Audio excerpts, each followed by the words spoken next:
Benessere. Focus TG, ben ritrovati, siamo nuovamente in diretta in questa edizione straordinaria per darvi tutti gli aggiornamenti in merito all'emergenza coronavirus, tante persone che stanno affrontando con non poche difficoltà questo momento, ci sono anche tante mamme che si trovano a casa con i propri figli e hanno molta difficoltà soprattutto per quanto riguarda le famose lezioni a distanza, le lezioni online, e allora proprio una mamma ha deciso di rivolgersi a Rete Veneta per capire come fare per muoversi per aiutare il proprio figlio a continuare a studiare.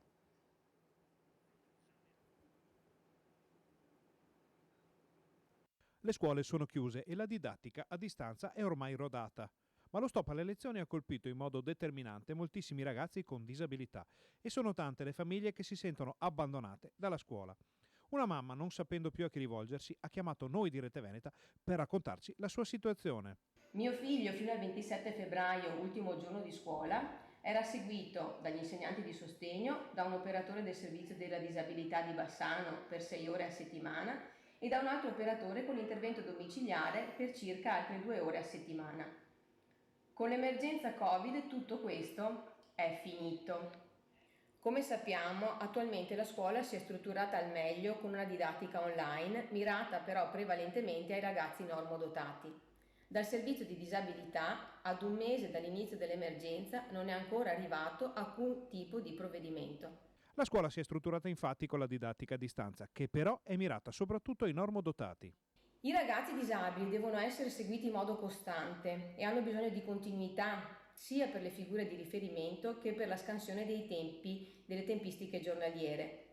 Io sono consapevole che l'emergenza ha cambiato le abitudini di tutti noi, ma per questi ragazzi il cambiamento è nettamente amplificato, anche perché in molti casi non riescono a capire completamente quello che sta succedendo. Hanno per questo bisogno di maggiore aiuto. La mamma non vuole innescare alcuna polemica, ma chiede che qualcosa venga fatto per le tante famiglie che, come la sua, si trovano nelle condizioni di non poter assicurare una continuità didattica ai propri figli.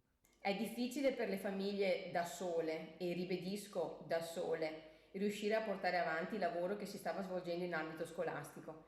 Di conseguenza, tutti i progressi che si erano ottenuti stanno andando perduti totalmente.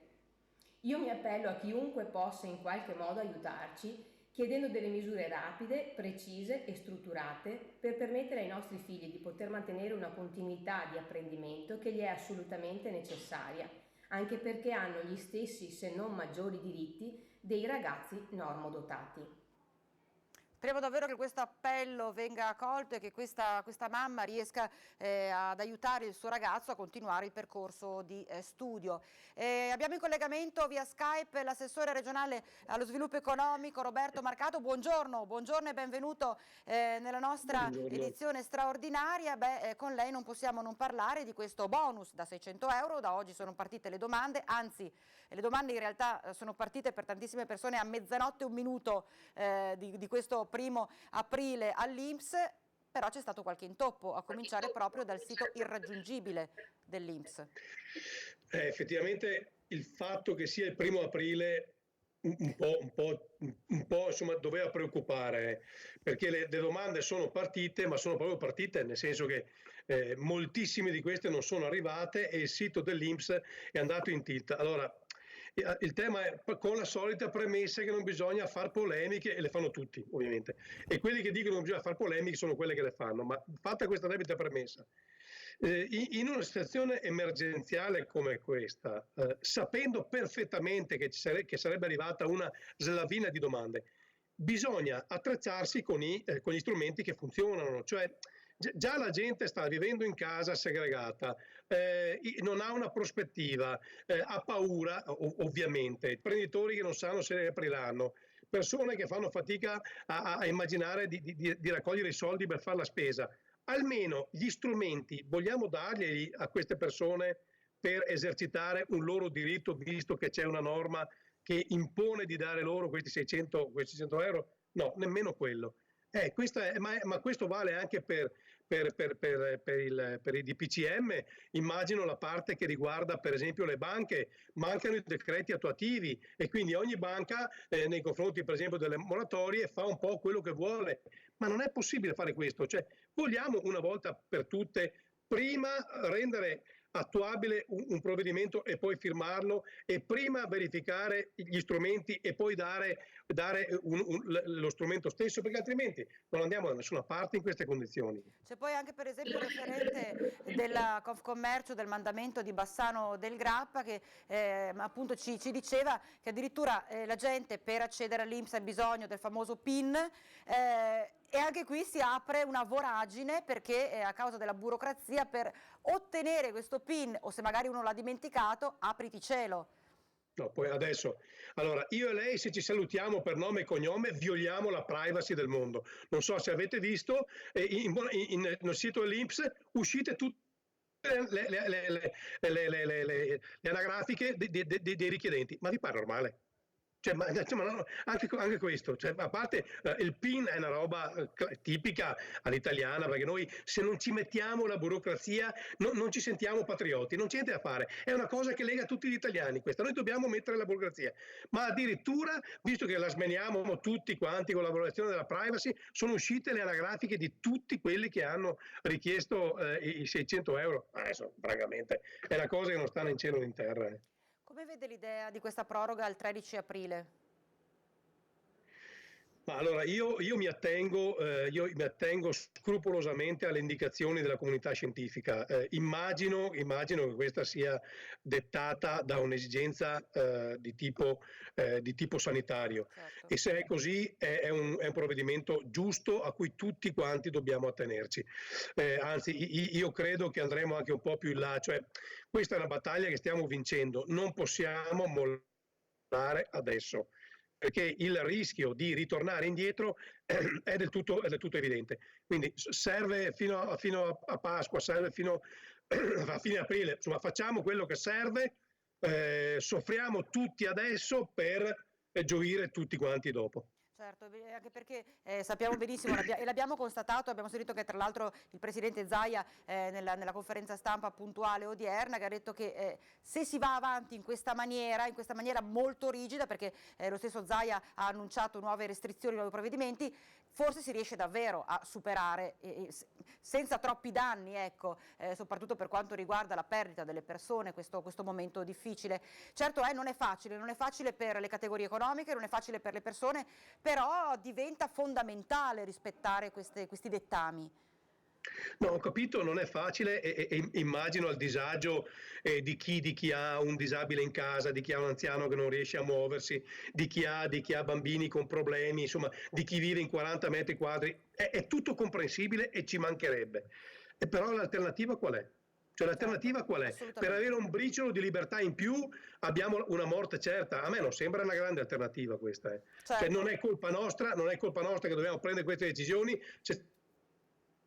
Il coronavirus, non è colpa di nessuno, atteniamoci alle indicazioni scrupolose della comunità scientifica, ripeto, soffriamo tutti per gioire dopo tutti insieme. Bene, allora io ringrazio l'assessore regionale allo sviluppo economico del Veneto, Roberto Marcato, grazie per il suo intervento, grazie. E adesso mi pare di vedere collegata la nostra Anna Maria Parisi, se siamo pronti per il collegamento, benissimo, dalla regia mi danno l'ok. Anna Maria,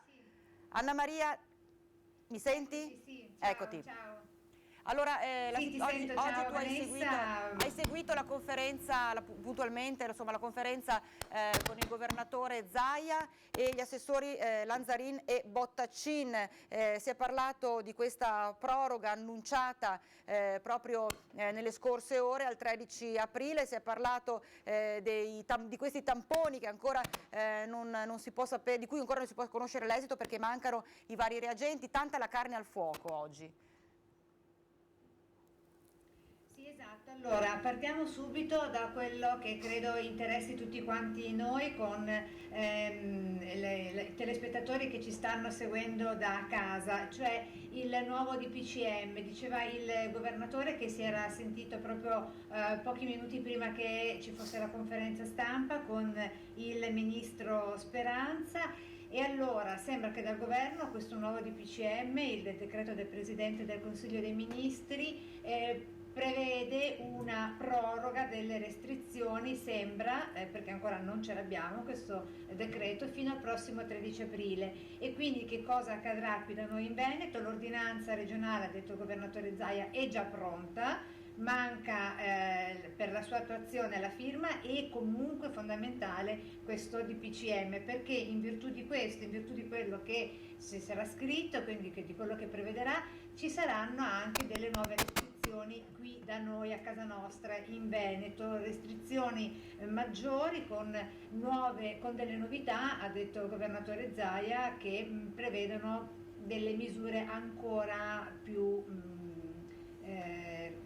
chiuse per quanto attiene, restrittive, ecco. E quindi non sappiamo fino a quando durerà questa nuova ordinanza regionale, potrebbe superare anche quella del governo, ma il condizionale è d'obbligo in questi casi per quanto attiene alla tempistica.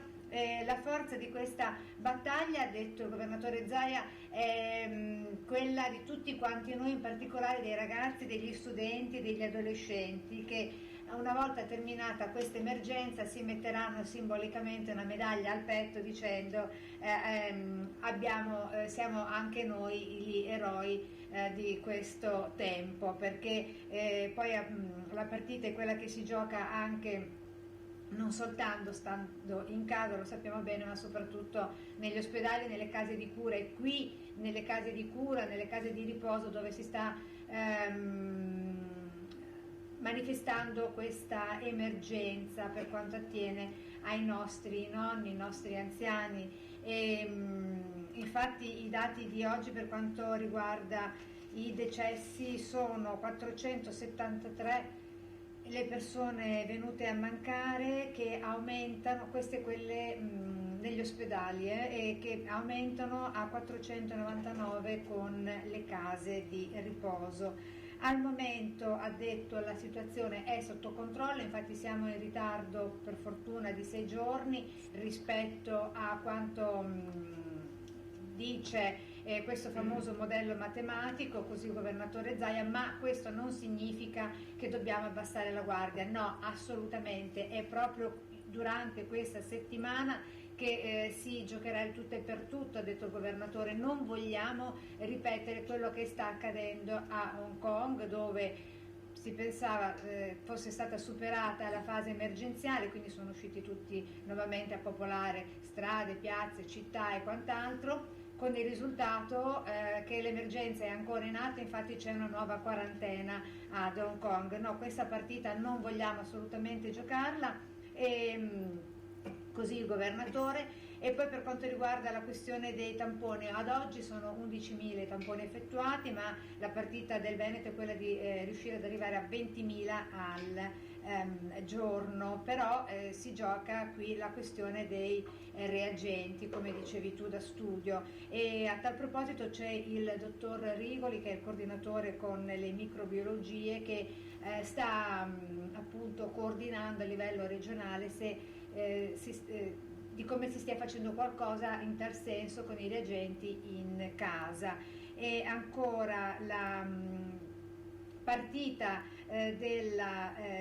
di chi è sintomatico si chiude con i 2 tamponi che devono essere effettuati nel corso dei previsti tempi, con i 2 tamponi che devono essere negativi. E ancora la questione economica, abbiamo sentito appunto il collegamento con te, l'assessore regionale di reparto Marcato, perché si possa ripartire servono maggiori investimenti, e quindi parlava di una cifra, direi, necessaria, e quindi alla tedesca, a livello nazionale, per ripartire ci vogliono 550 miliardi di euro, perché diversamente viene a mancare l'ossigeno non soltanto a livello regionale, ma a tutte le imprese dello stivale. L'Europa è latitante per l'Italia, e non soltanto, anche per la Spagna, dove sta giocando un'altra partita emergenziale molto importante, e poi anche per la Francia. Questo è in sintesi quanto detto dal governatore, di cui poi naturalmente, come sempre, relazioneremo anche nel corso dell'edizione della sera. Bene, grazie, dei nostri telegiornali. grazie alla nostra Anna Maria Parisi per questo aggiornamento in merito proprio agli elementi principali che hanno caratterizzato la conferenza stampa odierna del governatore Zaia. Intanto è chiaro, più che mai, l'abbiamo ripetuto tante volte, l'abbiamo constatato proprio anche ascoltando le varie interviste dei sindaci, i vari impegni dei sindaci, è chiara la difficoltà che stanno attraversando tante persone e soprattutto persone e famiglie che si trovano a fare i conti con la spesa. È emerso che abbiamo avuto queste segnalazioni di aumenti generalizzati, soprattutto sui generi di prima necessità. Segnalazioni arrivate quasi per caso all'Associazione Quartieri Vivi e Attivi in questi giorni di fermo forzato e di maggiore attenzione al portafoglio. Valori in costante crescita, ma soprattutto segnalazioni in continuo aumento, un po' da tutti i quartieri di Treviso.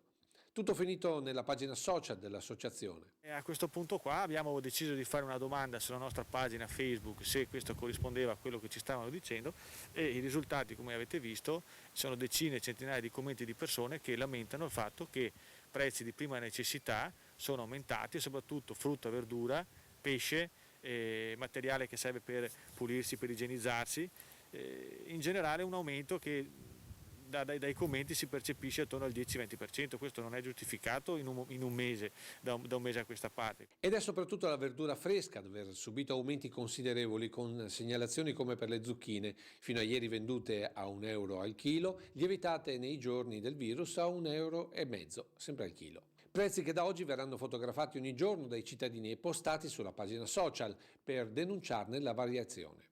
Certo, tutte queste segnalazioni sono empiriche, ma devono essere un dispunto al sindaco affinché provveda a dei controlli specifici. Questa è una segnalazione che facciamo alle autorità, poi chi è di competenza intervenga, questo è Vox Populi, noi stiamo dicendo quello che stanno dicendo le periferie. Ed è soprattutto nelle aree popolari che si iniziano a vedere i primi risultati di questa crisi che ha fermato tutto. C'è gente che comincia ad avere difficoltà a pagare le bollette, a fare la spesa, comincia a chiedere aiuti.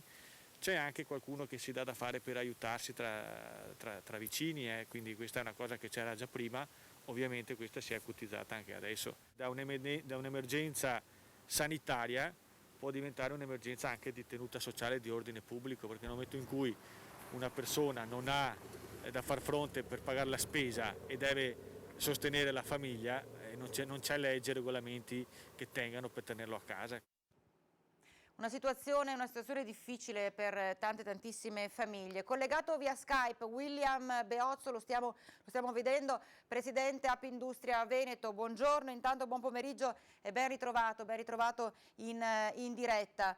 Intanto cominciamo proprio da questa possibile proroga sino al 13 aprile del blocco delle attività e di questi provvedimenti che continuano ad essere sempre più restrittivi, soprattutto in Veneto, come ha dichiarato il presidente Zaia.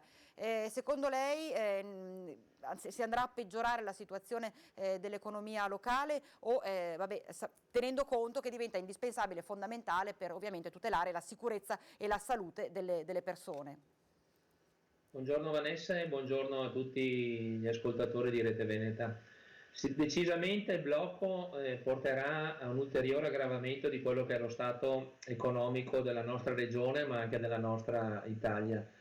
È dovuto, perché ricordiamoci che l'emergenza sanitaria, anche nel rispetto di tutte le persone che sono decedute, ci vuole il blocco, vanno tutelate le persone, le salute, le famiglie e tutto il contesto economico, che sarebbe la seconda fase che in questo momento il governo sta prendendo in mano. Speriamo che lo prenda in mano in una situazione di visione positiva, anche se sinceramente devo dire che abbiamo molti dubbi su questa azione che vuole intraprendere il governo. Perché scettico lei?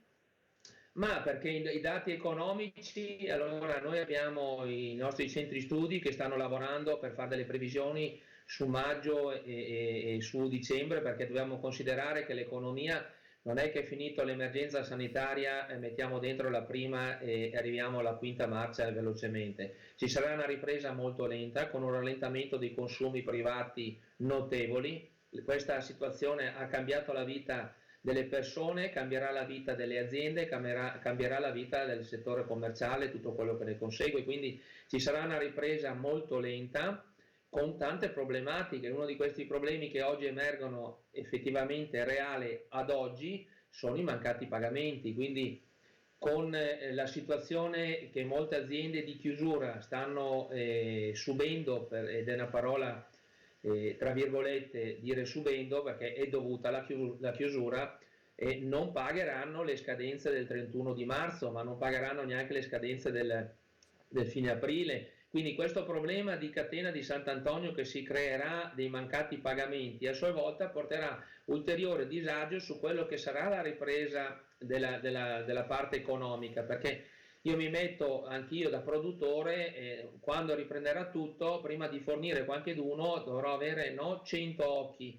1000 occhi, e forse non basteranno perché la situazione economica non sarà ancora tutelata, e quindi qua bisogna adottare dei sistemi di tutela aziendale per garantire il credito, ma lo Stato dovrebbe mettere in atto delle procedure da poter dare della liquidità alle nostre imprese sia venete ma anche nazionali, per poter mettere quella liquidità necessaria a far mantenere le aziende attive, perché ricordiamoci, un'azienda sta sul mercato se ha liquidità, se fa profitto, e quindi di conseguenza può garantire i posti di lavoro e quella tranquillità sociale sui territori. Io le volevo dare un dato, cioè per dare uno dei settori più colpiti, che tutti noi possiamo avere un'idea chiara e precisa per non entrare, quello dell'ambito del manifatturiero, magari do un passaggio dopo.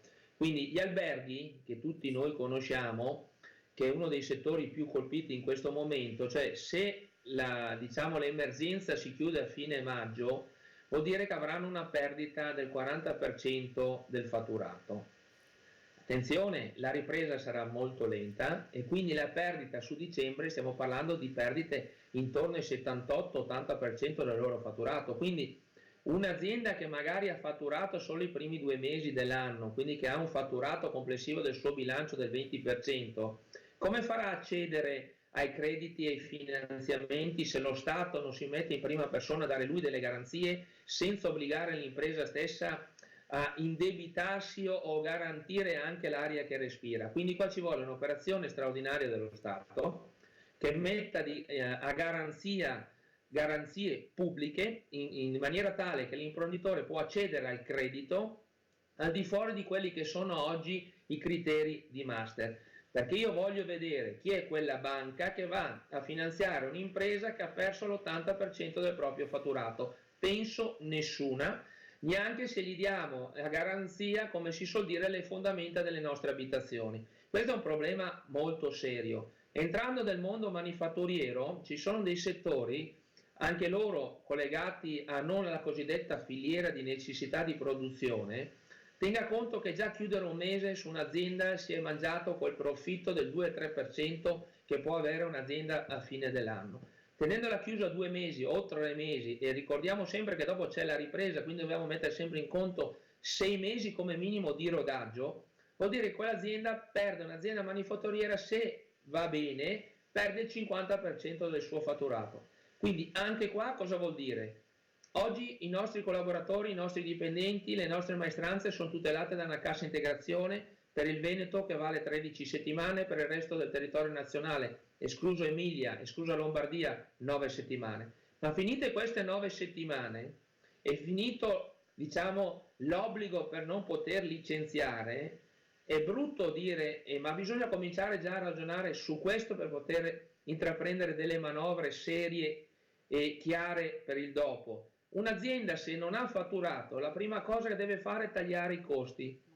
Purtroppo tagliare i costi vuol dire licenziare. Licenziare vuol dire mettere famiglie sulla strada, famiglie che magari hanno lavorato 30 anni all'interno della propria azienda, ma l'imprenditore non ha scelta, perché per poter salvare il sistema deve salvare le radici della pianta per poter dare ulteriori frutti un domani. È per quello che è veramente necessario un intervento governativo che dia garanzie e che possano le imprese italiane, imprese venete, accedere dei crediti senza tutti quei criteri di master, con restituzioni a 20 anni, a 30 anni, a tasso zero, perché noi imprenditori non chiediamo niente a gratis. Però un minimo di agevolazione almeno per quello ci vuole, come stanno facendo in Germania, come faranno in Francia, perché noi ci troveremo ad essere magari i primi che escono fuori dall'emergenza sanitaria, e questo non vuol dire riprendere a lavorare domani mattina in quinta marcia, ma in una prima ridotta, e avere i nostri confinanti Germania, Francia o Spagna che sono ancora in emergenza, quindi ancora con sofferenze relative alle esportazioni,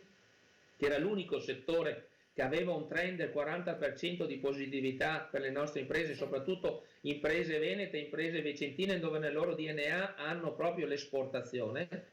E quindi tutto questo, se non viene, diciamo, garantito da agevolazioni pubbliche, e quindi che lo Stato dia garanzie per nome e per conto dell'azienda agli istituti bancari, noi rischiamo che oggi quel 70-80% di aziende chiuse giustamente per il problema sanitario, perché io l'ho detto ancora dal 16 di marzo che le aziende dovevano chiudere, perché è inutile tenere un'agonia, chi ha aperto, chi chiuso, chi no, perché io vedevo negli occhi i ragazzi che venivano a lavorare, percepivo le loro preoccupazioni, le preoccupazioni che loro portavano a casa e che da casa portavano all'interno delle aziende con rischio di infortuni e non solo. Quindi questo blocco capisco che è doloroso, sarà un blocco che non sarà facile superare, ma era dovuto. Ma dietro questo blocco dobbiamo essere pronti in pole position con gli aiuti dello Stato, perché qua solo lo Stato può garantire i finanziamenti per poter ripartire. Non ci sono altri discorsi, perché, ed altra cosa mi permetta di dire, Vanessa, io sto ricevendo molte segnalazioni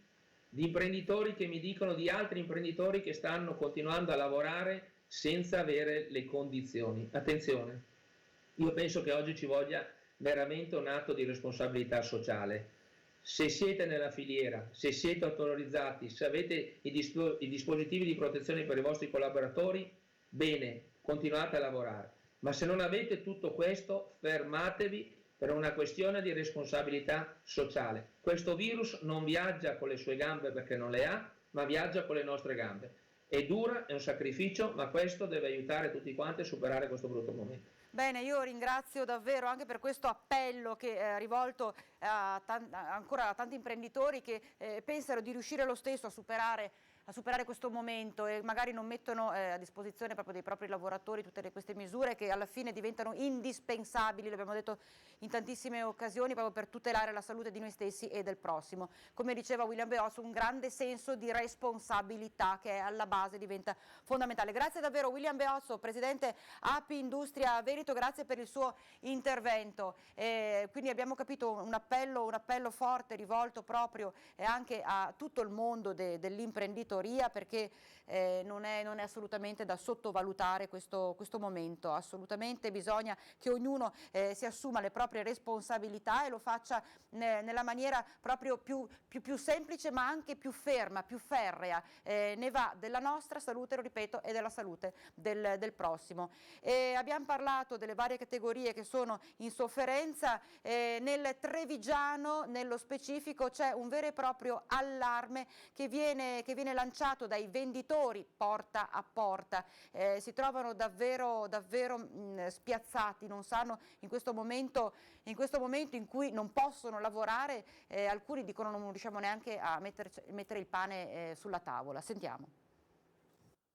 Stiamo vivendo una situazione che adesso siamo praticamente senza lavoro e il futuro non è di certo roseo, perché purtroppo lavorando con il privato noi siamo una categoria che sarà la più emarginata, perché il contatto poi con le persone dopo quello che è accaduto sarà molto più difficile. Sono migliaia i venditori porta a porta in Veneto e il contatto con le persone per loro è tutto, proprio quel contatto che il virus ha messo in seria discussione. Sarà difficile ripristinare quello che è fiere eccetera, perché la gente ovviamente psicologicamente avrà paura anche del trovarsi in ambienti chiusi dove ci sono molte persone, quindi inizia un meccanismo, è tutto un fattore psicologico questo. La signora al telefono vive nel Trevigiano con il marito, anche lui venditore porta a porta da una vita. Gli anni 80 e 90, quando gli affari giravano, sono un lontano ricordo. Oggi la prospettiva sono i 600 euro previsti dal decreto Cura Italia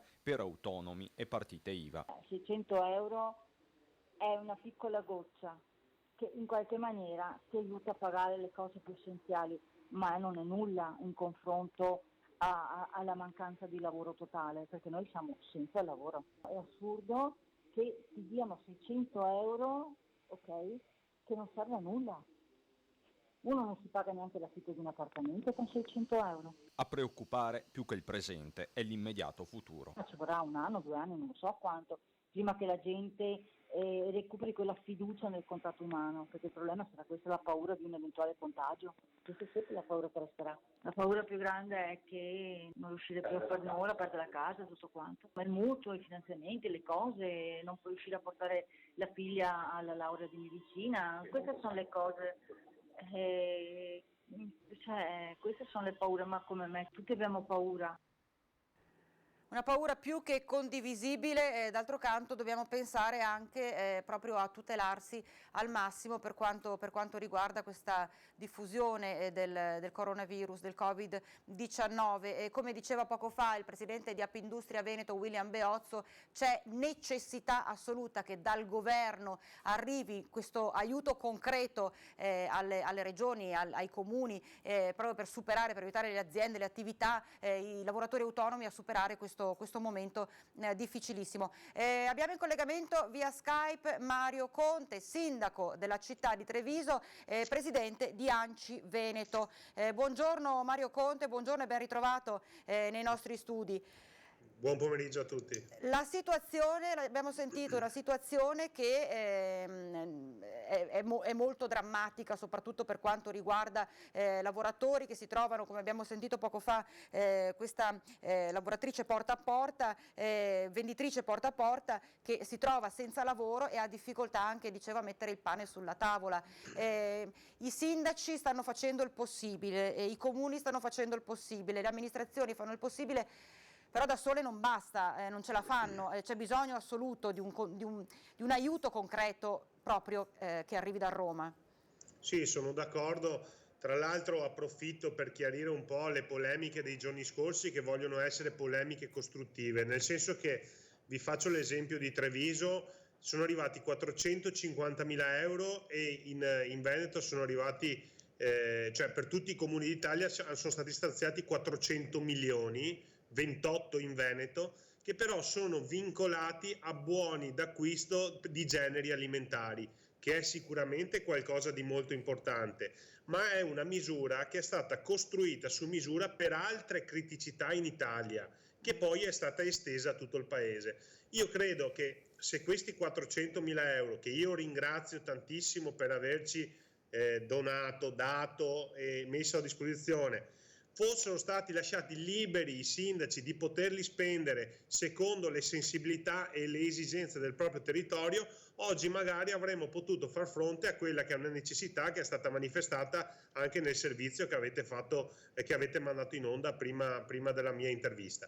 Quindi credo che è stato fatto qualcosa sicuramente di buono, di positivo. Se fossero stati lasciati liberi i sindaci di poter agire, avremmo potuto mettere in campo anche delle iniziative più adatte alle esigenze del nostro territorio. La mia preoccupazione, lo dico chiaramente, non è tanto legata al fatto che tutti i cittadini devono avere un piatto di pasta nel piatto, perché quello, grazie a una rete sociale, il welfare che funziona, noi comunque riusciamo a garantirla.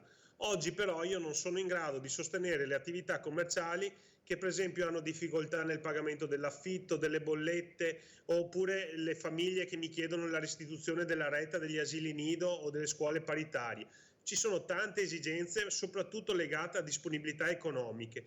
Quindi noi stiamo cercando di fare i miracoli. Ovviamente le amministrazioni hanno le armi abbastanza spuntate. Qua il grosso lavoro lo dovrà fare il governo centrale, e non dimentichiamo l'Unione Europea, perché l'atteggiamento che in questi giorni abbiamo visto di voltare le spalle a un paese che da sempre ha dato tanto all'Unione Europea, credo che non sia un atteggiamento corretto e responsabile. Certo, abbiamo sentito prima proprio anche il discorso delle aziende, le stesse aziende, soprattutto le piccole e medie imprese artigiane, di cui è caratterizzato in maniera proprio specifica il nostro territorio. Il nostro tessuto economico è basato sulle piccole imprese, sulle imprese artigiane, che si trovano ad affrontare inevitabilmente un momento difficilissimo.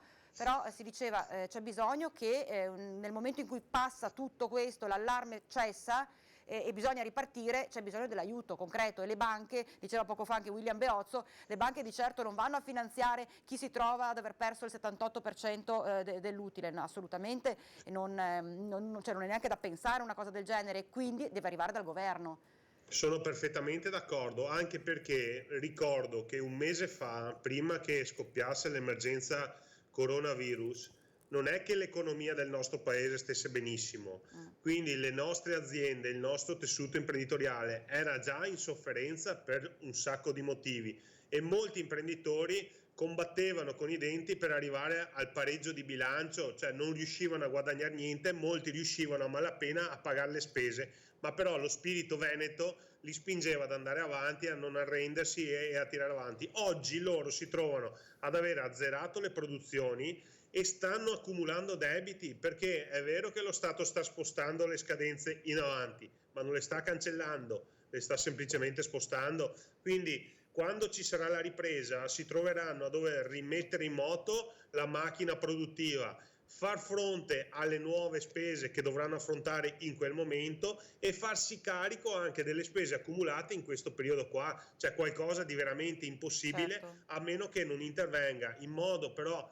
importante, non come sta facendo in questo momento attraverso l'INPS con il sito bloccato, rallentato e con le partite IVA che chiedono il contributo, ma poi scoprono che se uno ha una pensione di invalidità magari legata a un intervento che ha fatto non ha più diritto ad avere i 600 euro. Cioè, credo che bisogna semplificare tutto molto, l'unica soluzione è quella di mettere soldi veri nelle tasche dei nostri imprenditori, delle persone che oggi sono state chiamate a fare dei sacrifici veri, reali, a fermare la produzione, a star chiusi in casa. Domani mattina lo Stato deve riconoscere questo impegno e deve mettere soldi veri nelle tasche dei nostri imprenditori.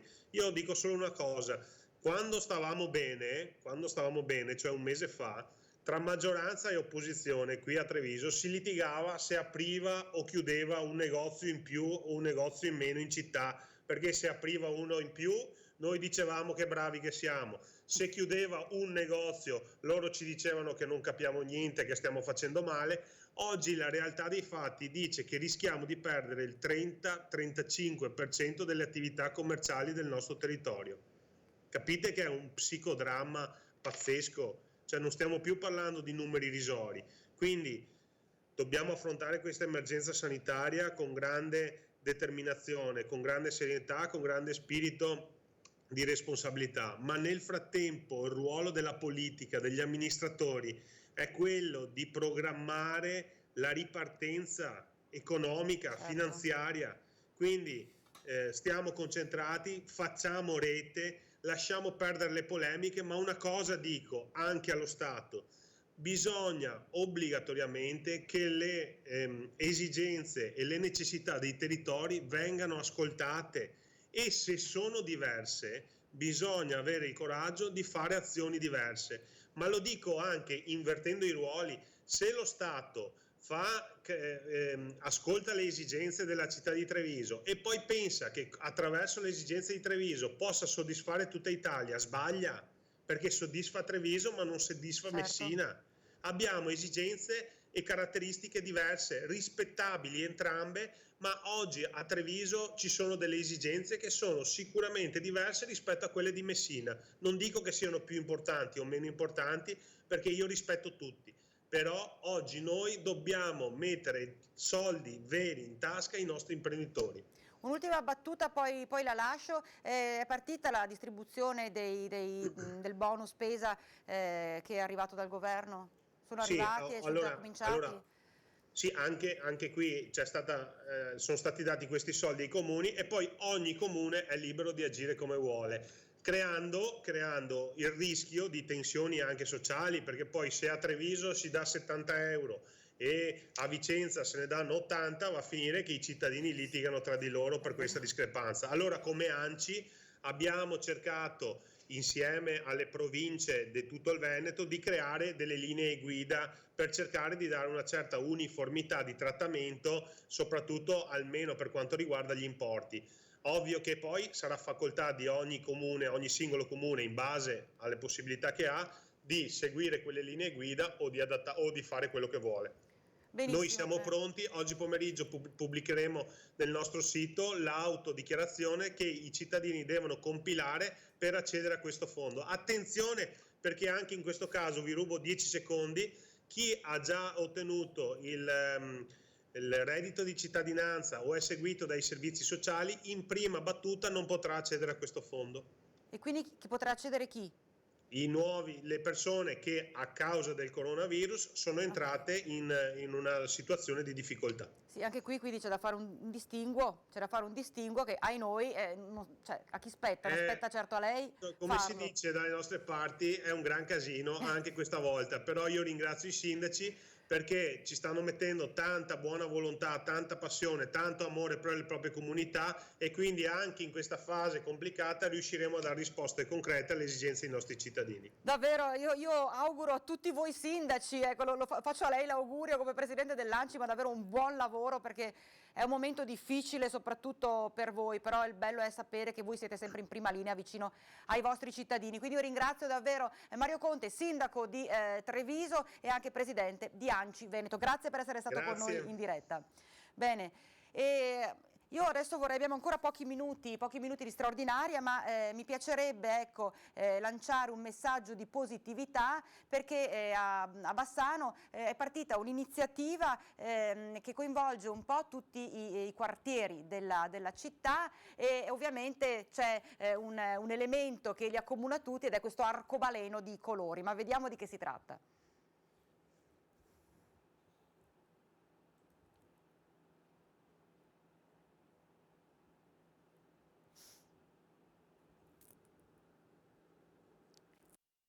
Hashtag andrà tutto bene, hashtag coloriamo il nostro quartiere, un'iniziativa dedicata ai bambini e ai ragazzi in età che va dalla scuola dell'infanzia a quella secondaria, scuole medie. Un concorso di disegni che vanno inviati via email entro sabato 2 giugno. I referenti per gli indirizzi mail sono i presidenti di quartiere. Tutte le opere artistiche inviate saranno esposte in occasione di vari eventi del proprio quartiere di riferimento appena possibile. Saranno premiate le opere più belle divise nelle categorie infanzia, primaria e secondaria. Un segno di speranza con i tanti elaborati che arriveranno, che saranno frutto della fantasia e dell'originalità, come a riempire di colori il mondo intero. Una bella iniziativa, io per il momento mi fermo qui, vi do gli appuntamenti di questo pomeriggio. Alle 16 un nuovo spazio dedicato ai più piccoli, alle 16:30 le lezioni di Pilates e poi a seguire Zumba, Tai Chi e ginnastica dolce. Alle 18 l'appuntamento è con la messa dalla Basilica del Santo di Padova. Grazie intanto per averci seguito.